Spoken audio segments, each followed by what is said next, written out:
Okay, Jo, nice talking to you. So the first question is, thank you. The first question is, after dealing with this massive incident that you just saw here, what do you advise and how to prevent cyber attacks? Well, that's a great question, Claudio. Obviously, it's important to prevent attacks because that's the cheapest, that is the safest, but it's not always possible. Now, the best way to prevent an attack is still to work with the basics.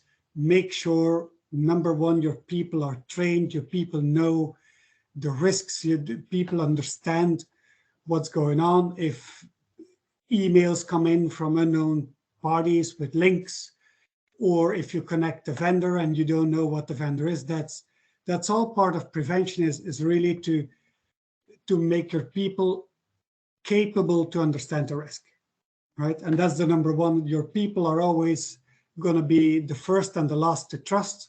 So your people need to be able to understand what's going on. And secondly, you need to do basic hygiene. You don't need the most expensive tools in the world, but you need to have PCs that are updated. You need to have antivirus. You need to have a bit of a network organization that's tidy and transparent. So a lot of benefit goes into hygiene and discipline. Actually, after the attack, very senior people from the NSA told me a properly set up Windows PC is almost impossible to hack. Now, most PCs are not properly set up and there's plenty of holes, but you don't need expensive technology to be safe. You just need to take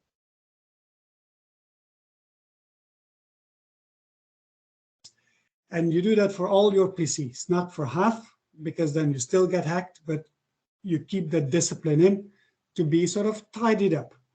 And the third action you really need to do is to understand what you can lose in information and to make backups.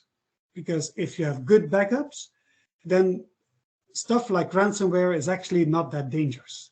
Yes, they encrypt your data, but you take a backup and off you go again. It becomes very, very expensive when you don't have backups and you need to have that data back and there's no other way, so you have to sort of pay to get the key. Very bad situation. But if you have your backups in place, not necessarily of everything, but for the information that you really need, your order book, your recipes, your R&D, if you have good backups, then they can't hit you that hard. It's a nuisance. It's going to be a few days of downtime, but ultimately it's not necessarily terrible. So get your people to follow training, to organize, to understand what's going on, get your basic hygiene in place, and get your backups fully organized for the most important information. That's absolutely key. All the rest, these advanced systems, that sort of cherry on the cake, it can help, but an advanced system does not help if the 3 first points are not in place. Great. And you're talking about attacking or hitting hard. Attackers are striking 24/7, and sooner or later, they will succeed. How to react once you realize you have been invaded? And if it's a ransomware that you just mentioned, to pay or not to pay, that's your question. Right. It's a great question because sooner or later, you might or you will be hit by an attacker who is capable, willing, determined. And unfortunately, such people you can't keep out. So prevention is important. It helps you against random attacks. It helps you against sort of stuff that is sent around the internet. But if somebody really wants to get into your company and they have the funding and the ability, they will succeed.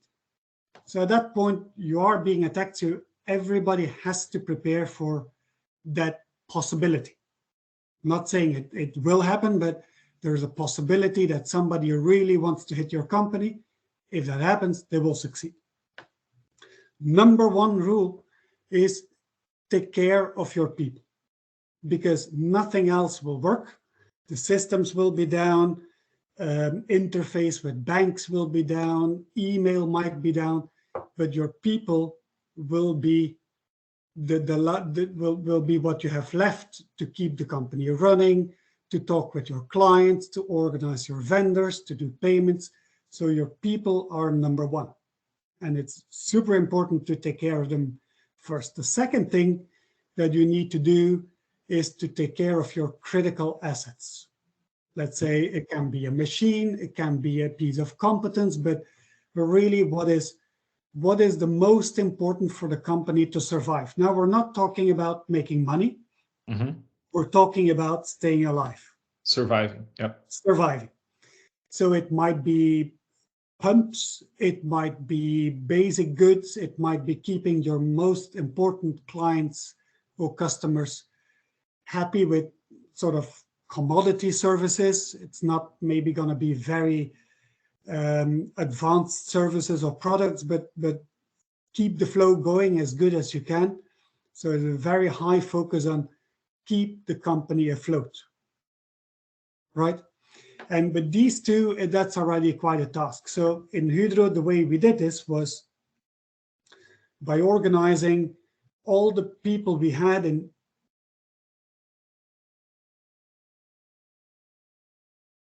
people were looking at only the past, sort of what has happened, who are the hackers, what have they done, but only looking at the past. The second group of people would only look at today. What do we need to solve today? We don't care about the attackers.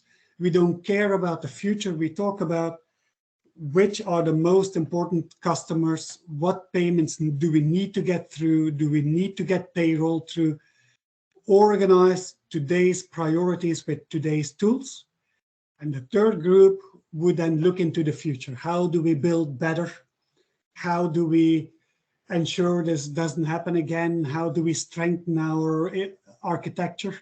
But don't worry about the chaos of today and don't worry about what the hackers did. So three very different groups.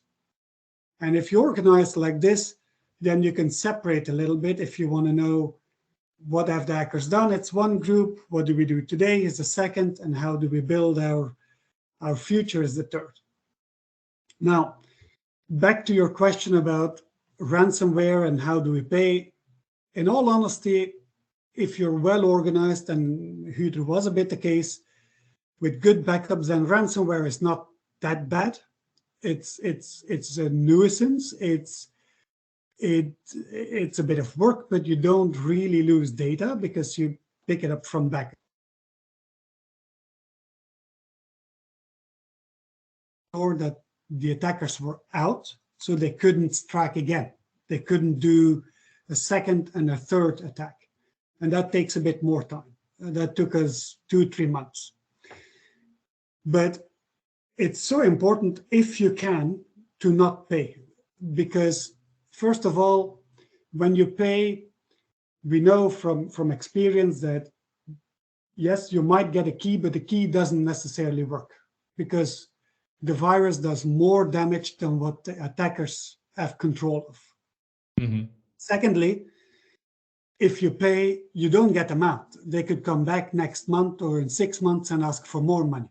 So you're at the mercy of them. It's anyway essential to get them out.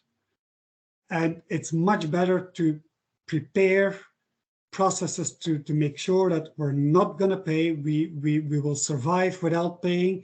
Maybe it takes a bit more time, but at least you get them out and you're not dependent to get that key, which may not work at all. Right? And you're not funding them, right? And you're not funding them. And let's be honest, a lot of that funding goes to illegal business, to everything from people smuggling to war, etc. The money you pay to these attackers never goes to a good cause. So it just fuels a problem. When you pay, they see that they earn money, so they will continue doing it. So as long as they see money, they will keep going on. So if more companies prevent and prepare so they don't have to pay, then obviously this sort of attacks will be less. Okay, and now I have a very big concern. Prevention beats remediation, and I assume that Hydro, as you mentioned, had invested in dozens of millions of euros on prevention. On top of that, we just saw that BBC reported 45 million pounds to fix the incident. Now the question is, how can a startup, a small or a medium company afford cybersecurity? Well, it's a fantastic question, because you could indeed ask, well, if prevention is so good, how can you be attacked? But we have plenty of proof that the prevention that Hydro did has, first of all, avoided that the attack got worse. So ultimately, it was under control. We haven't paid. The share price went up after a few days. Hydro has been awarded as sort of the gold standard in response that would never have worked without preparation, right? So preparation, partially it avoids that you're getting attacked, but if you get attacked, it will be far less, it will not kill your company. And since you talk about small and medium companies, Brazil is probably a bit different, but here in Norway, we have a statistic that half of the smaller companies that are being attacked go bankrupt within 2 years after the attack. So maybe they survived the attack, but they've lost business, they've lost trust with clients, vendors don't want to deal business anymore, management is all about reporting on the attack and with the police, and they're not doing business anymore. And before they know, they've been working for way too long with that case, and they've lost too many customers and they go underwater. So prevention is super important, first to avoid attacks, but also to minimize the impact, because that's critical. If they hit you, it's like a healthy body and you get a cold, you'll be sick for a few days, but you get better. A sick body, you can die from an influenza, right? So you need to have your body healthy. Now, how can you afford? It's back to what we talked about earlier. Training your people is the number one, and that's not very expensive. That requires more attention, it requires focus, it requires communication, but it doesn't require multi-million-dollar tools, right? Getting your PCs up to date, thinking security from the start. If you're a startup, building security from the design in is much cheaper than trying to do it afterwards.